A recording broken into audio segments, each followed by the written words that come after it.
नमस्कार।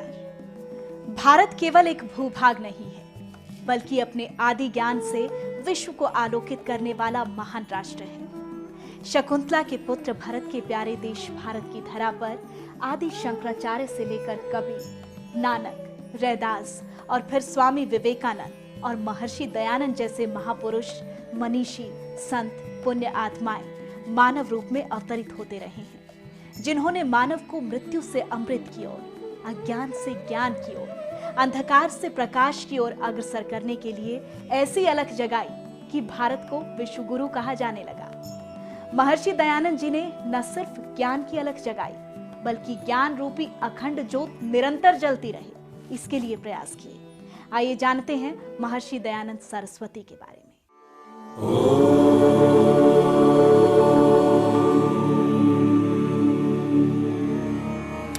फाल्गुन कृष्ण दशमी संवत 1881।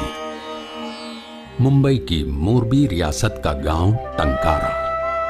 टंकारा आजकल गुजरात के काठियावाड़ क्षेत्र का एक गांव है। इसी गांव में करसनदास तिवारी अपने परिवार के साथ रहते थे।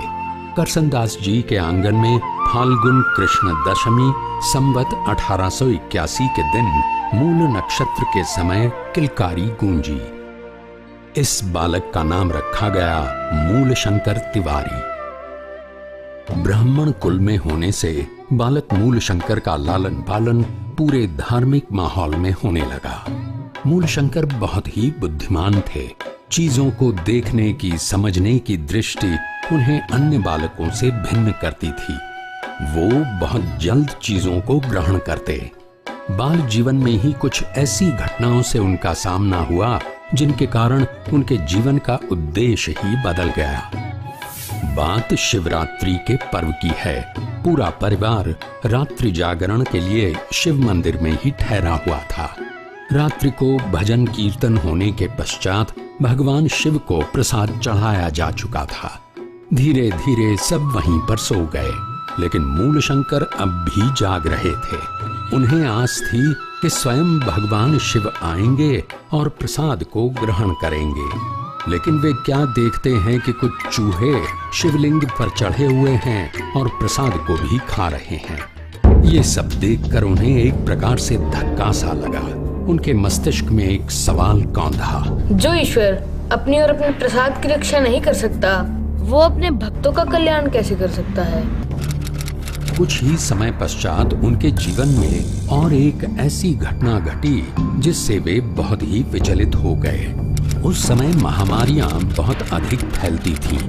हैजा भी एक बड़ी बीमारी उन दिनों हुआ करती थी। बालक मूल शंकर की एक बहन थी जो इस बीमारी का शिकार होकर काल का ग्रास बन गई। इसके कुछ समय पश्चात ही उनके चाचा भी इस बीमारी से अकाल मृत्यु का शिकार हुए। इन दो घटनाओं ने उन्हें जीवन मृत्यु के रहस्य को जानने के लिए मजबूर कर दिया। वे बहुत ही परेशान रहने लगे। उनकी हालत से परिजन भी परेशान रहने लगे। यहाँ तक की कहानी तो है बालक मूल शंकर की। बालक मूल शंकर एक सामान्य बालक नहीं था, दिव्य था, अलौकिक था। पिता से तर्क करता, मूर्ति पूजा को नहीं मानता, जीवन और मृत्यु से जुड़े अत्यंत गंभीर प्रश्न पूछता। परिवार तय करने लगा कि क्यों ना मूल शंकर पर जिम्मेदारियों का बोझ डाल दिया जाए, लेकिन नियति को कुछ और ही मंजूर था। अभी बालक मूल शंकर ने स्वामी दयानंद सरस्वती बनना था, तो फिर शुरू हुआ मूल शंकर का स्वामी दयानंद सरस्वती बनने का महान सफर। भगवान, जीवन, मृत्यु, आत्मा आदि अनेक रहस्य मूल शंकर के सामने घूमते रहते। उनके जहन में सवाल ही सवाल थे और कहीं से कोई संतोषजनक जवाब नहीं मिल रहा था। इसलिए मन विचलित सा रहने लगा था। ये 1846 के आसपास की बात है, जब उन्होंने विवाह करने से साफ इनकार कर घर त्यागने का निर्णय लिया और निकल पड़े सत्य की खोज में। भ्रमण करते करते वे पूर्णानंद सरस्वती से संन्यास लेकर दयानंद सरस्वती बन गए। इसके बाद गुरु विरजानंद जी की शरण में पहुंचे, जहां उन्होंने पाणिनि व्याकरण, पतंजलि के योग सूत्र, वेद वेदांग आदि का अध्ययन किया। बदले में गुरु दक्षिणा के लिए गुरु ने इच्छा प्रकट की, दुनिया भर में इस ज्ञान का प्रसार करो, समाज में व्याप्त कुरीतियों का विरोध करो। गुरु विरजानंद से वेदों का ज्ञान लेने के बाद उनका जीवन के रहस्यों से पर्दा उठ चुका था। अब उनके जीवन का उद्देश्य उनके सामने था। यही वो दौर था जब अंग्रेजी हुकूमत के जुल्म बढ़ते जा रहे थे, इसलिए इन बेड़ियों को काटना भी बहुत जरूरी हो गया था। आजादी की पहली लड़ाई की पटकथा का पहला लेखक स्वामी दयानंद सरस्वती को माना जाता है। कैसे, आइए जानते हैं। 1857 में देश का पहला स्वतंत्रता संग्राम हुआ था, जिसे कई तरह से याद किया जाता है। भले ही इस लड़ाई को हम नहीं जीत पाए, लेकिन ये सच है कि इसने आजादी की नींव डाल दी थी और लगभग 100 वर्षों से जड़ जमा चुके अंग्रेजी शासन की नींव हिला दी थी। 1846 में जब महर्षि दयानंद सरस्वती घर त्याग कर देश में घूमने लगे, तो उन्होंने ये महसूस किया कि लोग अंग्रेजों के अत्याचार से तंग आ चुके हैं। ये लोग आजादी के लिए संघर्ष करने को तैयार हैं। वे जहां भी जाते अपने प्रवचनों में देशभक्ति की अलख भी अवश्य जगाते। वे कहते थे, आर्यवर्त वासियों का है, यानी भारत भारतवासियों का है। ये कहने का साहस सर्वप्रथम स्वामी दयानंद जी ने ही किया था। 1855 में हरिद्वार में कुंभ मेले में शामिल होने के लिए आबू पर्वत से हरिद्वार तक उन्होंने पैदल यात्रा की। हरिद्वार में एक पहाड़ी पर एकांत स्थान में अपना डेरा लगाया। यहीं पर उन्होंने नाना साहेब, तात्या टोपे, बाबू कुंवर सिंह और अजीमुल्ला खान से लंबी बातचीत की। कहने की आवश्यकता नहीं है कि इन सभी वीर बहादुरों का 1857 की क्रांति में क्या योगदान था। इसी बैठक में जब कुंवर सिंह जी ने इस आंदोलन की सफलता की संभावना पर प्रश्न किया, तो स्वामी जी ने कहा था, हम समझते हैं अंग्रेजी शासन के वटवृक्ष की जड़ें 100 साल में काफी गहरी फैल चुकी हैं, इसलिए इनको खोखला कर इनको उखाड़ फेंकने में भी समय लगेगा। मान्यता है कि अंग्रेजी सेना में शामिल भारतीयों तक रोटी व कमल के जरिए संदेश देने की योजना भी स्वामी जी के साथ हुई इसी बैठक में बनी। आंदोलन की योजना बनाने के पश्चात स्वामी जी ने हरिद्वार में रुककर ही विश्वस्त साधुओं का एक गुप्त संगठन भी बनाया, जिसका मुख्यालय दिल्ली के महरौली स्थित योग माया मंदिर में बनाया गया। इस मुख्यालय की भी इस आंदोलन में मुख्य भूमिका रही। आंदोलन सिरे नहीं चढ़ पाएगा, इसका आभास स्वामी जी को था। इसीलिए वो कह रहे थे कि जो राज 100 सालों में स्थापित हुआ है, उसे उखाड़ने में भी लंबा समय लगेगा। लेकिन उनका उद्देश्य साफ था कि इसकी शुरुआत तो किसी न किसी को करनी ही पड़ेगी। स्वामी जी ने क्रांति की अलख तो लोगों में जगा दी थी, लेकिन इसकी विफलताओं में सामाजिक कुरीतियों का भी एक बड़ा कारण था। धर्म, जाति, संप्रदायों, मतों और पंथों में बंटे समाज का एक होना वो बहुत जरूरी मानते थे। इसीलिए 1875 में उन्होंने एक ऐसे समाज की स्थापना की जिसमें जन्म से कोई छोटा बड़ा नहीं था, बल्कि कर्म के आधार पर ही उसकी जाति का निर्धारण था। ये समाज था आर्यों का समाज, आर्य यानी श्रेष्ठ व्यक्तियों का समाज। स्वामी जी को अपने गुरु विरजानंद जी से आदेश मिला था कि ज्ञान का प्रसार करो और सामाजिक कुरीतियों को दूर करो। अपने गुरु के आदेश की पालना के लिए ही स्वामी जी निकल पड़े थे। उस समय के समाज में जात पात के आधार पर ऊंच नीच की खाई बहुत अधिक गहरी थी। महिलाओं की स्थिति के बारे में तो कहना ही क्या, शिक्षा के हालात तो और भी बुरे थे। धार्मिक तौर पर भी ये समय चुनौतीपूर्ण था। पाखंड की पताका हर ओर फहरा रही थी। धर्म के नाम पर जो अपनी दुकानें चला रहे थे, सब के सब स्वामी जी के लिए चुनौतियां खड़ी कर रहे थे। वे इन सब चुनौतियों का डट कर सामना करते रहे थे और 1875 में बंबई में उन्होंने आर्य समाज की नींव डाली। आर्य समाज को समाज सुधार का आंदोलन भी माना जाता है। इसमें शुद्ध वैदिक परंपरा में विश्वास किया जाता है। मूर्ति पूजा, अवतारवाद, बलि, झूठे कर्मकांड या किसी भी प्रकार के अंधविश्वास की इसमें कोई जगह नहीं। समाज के जिन तबकों को अछूत समझा जाता, जिस आधी आबादी को केवल चूल्हे चौके व घर की चार दीवारी तक सीमित रखा जाता, उन तबकों का उत्थान स्वामी जी ने आर्य समाज के जरिए करने की ठानी। उनके द्वारा रचित इस आर्य समाज में दलितों व स्त्रियों को आर्य समाज में यज्ञोपवीत धारण करने, वेदाध्ययन करने के लिए प्रेरित किया जाता। समाज का आदर्श वाक्य भी है, कृणवंतो विश्वमार्य, विश्व को आर्य यानी श्रेष्ठ बनाते चलो। तो स्वामी जी ने आर्य समाज की स्थापना की। हालांकि ये राह आसान नहीं थी, उन्हें बहुत सी चुनौतियों का सामना करना पड़ा। उस दौर में उनके क्रांतिकारी विचारों को लोगों को समझना मुश्किल हो रहा था, लेकिन स्वामी दयानंद कहाँ हार मानने वाले थे। धीरे धीरे कारवां बनता गया। आर्य समाज एक आंदोलन का रूप लेने लगा, खासकर वर्तमान हरियाणा में, जो उस समय पंजाब का भाग था। आर्य समाज की स्थापना भले बंबई यानी मुंबई में हुई हो, लेकिन उसका व्यापक प्रभाव तो हरियाणा पंजाब पर पड़ा है, जो उस समय पंजाब ही कहलाता था। दरअसल आर्य समाज की स्थापना से पहले से ही स्वामी जी ने समाज सुधारकों में अपनी एक विशेष छवि विकसित कर ली थी। वे धीरे धीरे साधारण जनमानस पर अपना प्रभाव छोड़ रहे थे। शुरुआत में संस्कृत का इस्तेमाल करते थे। बात 1872 की है। कलकत्ता में उनकी मुलाकात केशव चंद्र सेन जी से हुई। उन्होंने स्वामी जी से कहा, आपके विचार बहुत ही कल्याणकारी हैं। यदि आप अपनी भाषा को हिंदी कर ले तो इस देश का काफी भला हो सकता है। इसके पश्चात स्वामी जी ने हिंदी का प्रयोग शुरू कर दिया, जिससे उनके समर्थकों अनुयायियों का दायरा काफी बड़ा होता गया। मुंबई से लेकर दिल्ली तक देश के कई हिस्सों में वे गए, लेकिन उनके विचारों का स्वागत जैसा हरियाणा पंजाब में हुआ, वो कहीं और नहीं हुआ। मार्च 1877 से जुलाई 1878 तक लगभग 16 महीने महर्षि जी ने रेवाड़ी से लाहौर के मध्य के क्षेत्रों में बिताए।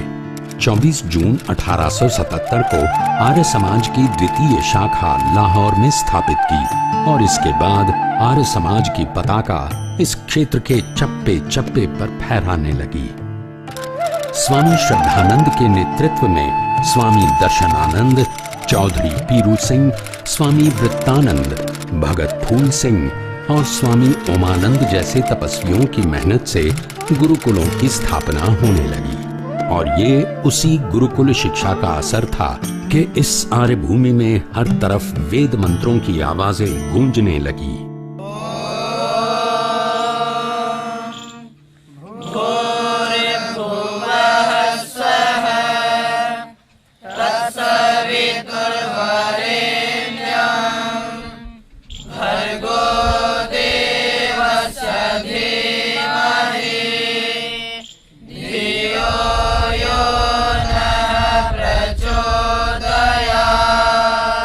यहाँ के लोगों ने उनके विचारों को हाथों हाथ लिया और देखते ही देखते ये पूरा इलाका आर्य समाजियों का गढ़ बन गया। आर्य समाज के भजनियों ने उपदेशों और गीतों से गांव-गांव जाकर प्रचार किया। सत्य ज्ञान प्रकाश बिना यहाँ अंधकार था छाया। वेदों का संदेश ऋषि ने जन जन तक पहुँचाया।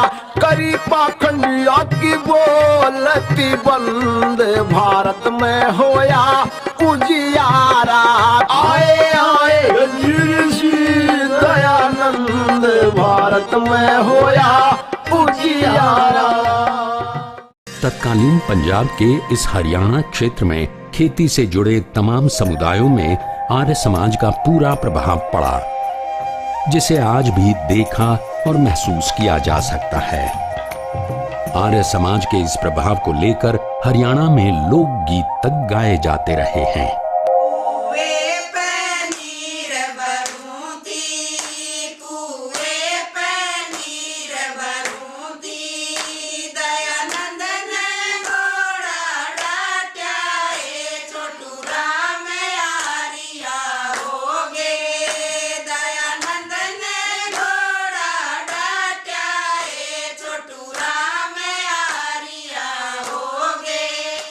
आर्य समाज ने जहां मूर्ति पूजा, अवतारवाद, बलि, झूठे कर्मकांड, सती प्रथा और अंधविश्वासों को दूर करने का प्रयास किया, वहीं विद्यार्थियों को विद्या प्राप्ति के लिए संयम और अनुशासन को ब्रह्मचार्य के रूप में परिभाषित किया। उन्होंने वैदिक परंपरा के अनुसरण का प्रचार करते हुए वेदों का महत्व बताया। वहीं समाज में व्याप्त जातिवाद, बाल विवाह जैसी कुरीतियों पर चोट करते हुए स्त्रियों की शिक्षा पर जोर दिया और विधवा विवाह का समर्थन किया।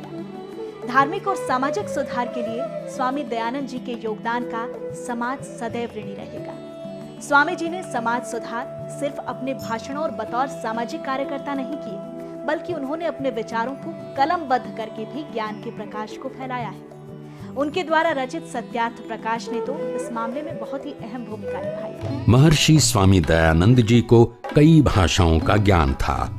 मातृभाषा जहां गुजराती रही तो संस्कृत के भी प्रकांड विद्वान रहे। संस्कृत तो वे धारा प्रवाह बोलते थे, लेकिन सत्यार्थ प्रकाश को इन्होंने हिंदी में लिखा। स्वामी जी को इस बात का आभास हो चुका था कि हिंदी ही एकमात्र भाषा है जिससे पूरे राष्ट्र को एकता के सूत्र में पिरोया जा सकता है। सत्यार्थ प्रकाश को भी उन्होंने हिंदी में इसीलिए लिखा ताकि ज्यादा से ज्यादा लोग उनके विचारों से लाभ उठा सकें। सत्यार्थ प्रकाश लिखने की एक वजह यह भी थी, स्वामी जी देश भर में शास्त्रार्थ करने व अपने प्रवचनों से दिन ब दिन ख्याति पा रहे थे।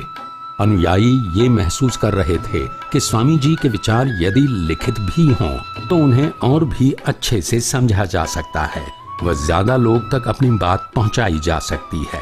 साथ ही आने वाली पीढ़ियां भी इन विचारों से एक नई राह तलाश सकेंगी। सत्यार्थ प्रकाश भी असल में आर्य समाज के सिद्धांतों के प्रचार प्रसार के लिए ही लिखा गया था।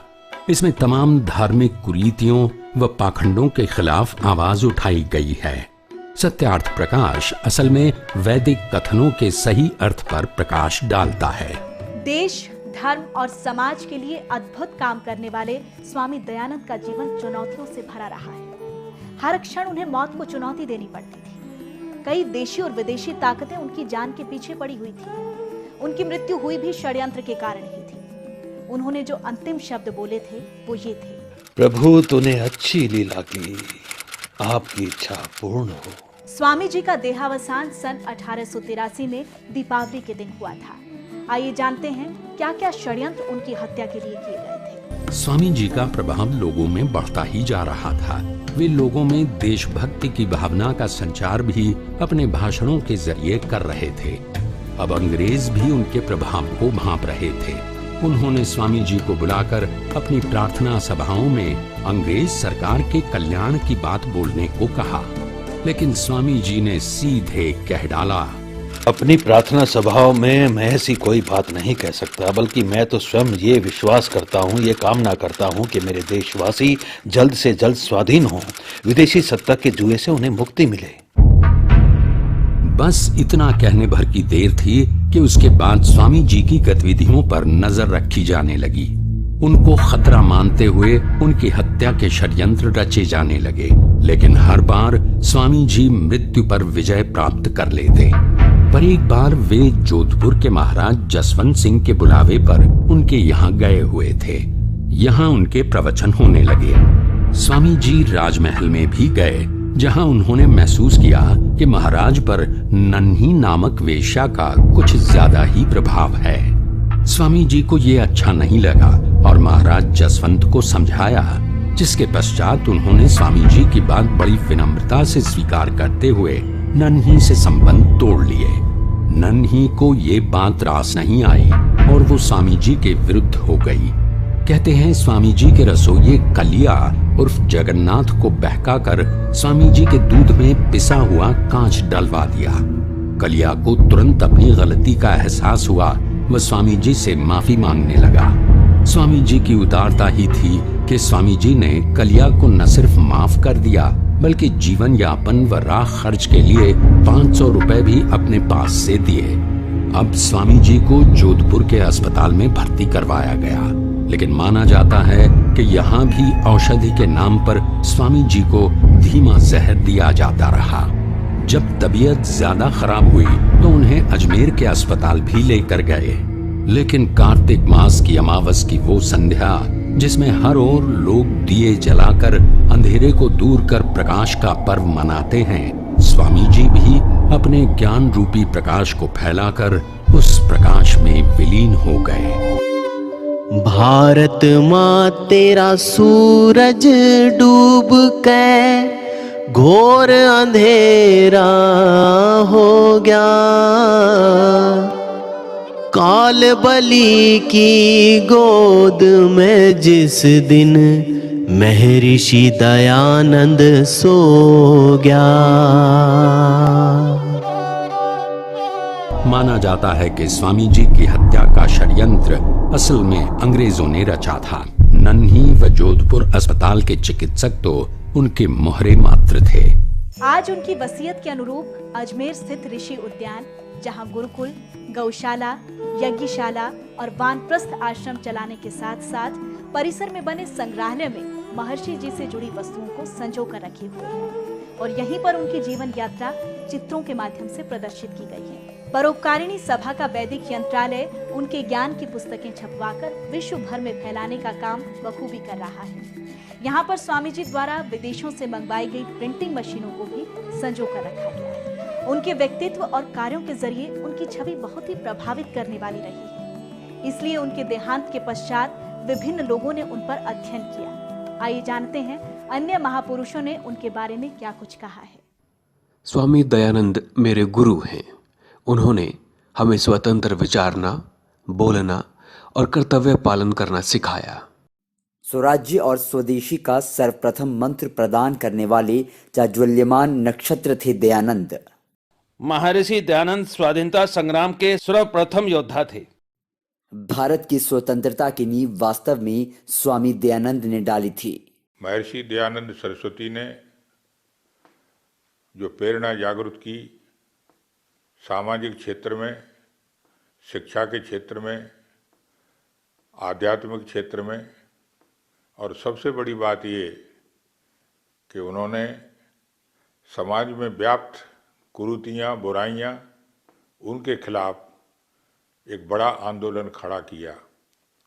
वो जाति पाति, छुआछूत, भेदभाव, संकीर्णता, इसके खिलाफ थे और ये समाज से जाना चाहिए, इसलिए उन्होंने बहुत बड़ा आंदोलन खड़ा किया।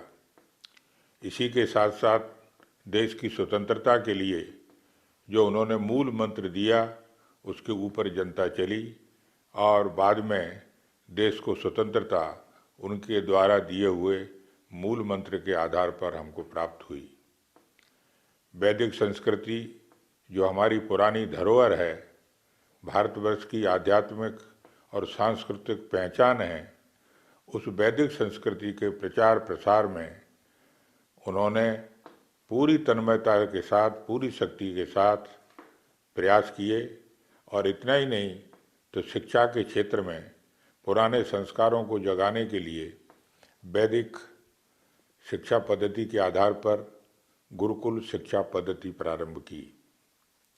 आज के समय में भी महर्षि दयानंद सरस्वती के द्वारा बताया हुआ मार्ग हम सबके लिए अत्यंत आवश्यक है, क्योंकि 21वीं शताब्दी में जिस तरह के भारतवर्ष का हम निर्माण करना चाहते हैं, उसमें उनके द्वारा प्रतिपादित सिद्धांत बहुत उपयोगी सिद्ध होंगे। सदियों बाद वेद शिक्षा से उत्तर भारत को अवगत करवाने का श्रेय स्वामी दयानंद जी को ही जाता है। हवन संस्कृति और महिला शिक्षा को बढ़ावा देने के साथ साथ मनुष्य की जाति को जन्म से नहीं कर्म से जोड़ने की बात कही।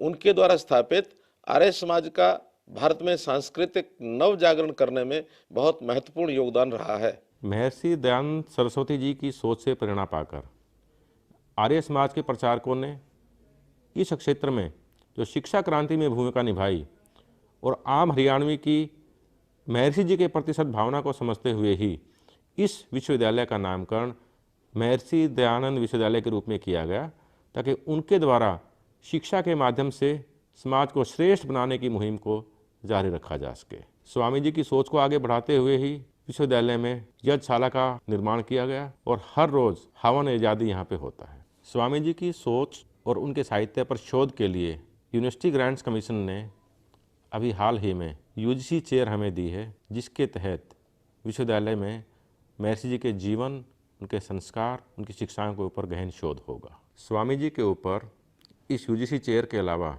विश्वविद्यालय ने अपने स्तर पर भी 10 शोध पीठ स्थापित की हुई हैं, जिनके तहत विभिन्न महापुरुषों पर शोध और अध्ययन किया जाता है।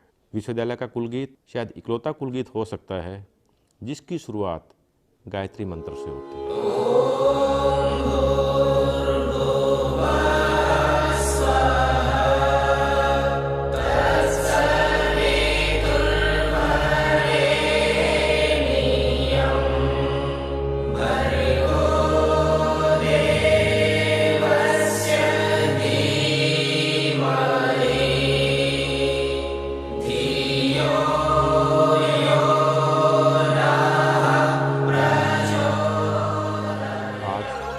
ये विश्वविद्यालय इतना बड़ा रूप धारण कर चुका है कि आज यहाँ कैंपस में 80 के करीब कोर्सेज चलाए जा रहे हैं, जिसमें करीब 57 PG courses, 8 diploma courses, 11 honours courses, 7 certificate courses और 3 एड ऑन कोर्सेज हैं।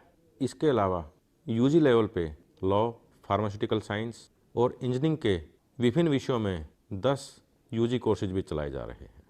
ये सभी courses MDU main campus Rohtak और MDU centre for professional and allied studies Gurgaon में चलाए जा रहे हैं। यहाँ के विद्यार्थियों में शिक्षा के प्रति इतना समर्पण है कि उनके समर्पण भाव को देखते हुए ही विश्वविद्यालय में स्वामी विवेकानंद जी के नाम से जो पुस्तकालय है 24 घंटे खुला रहता है, जिसमें निरंतर बच्चे पढ़ाई करते रहते हैं।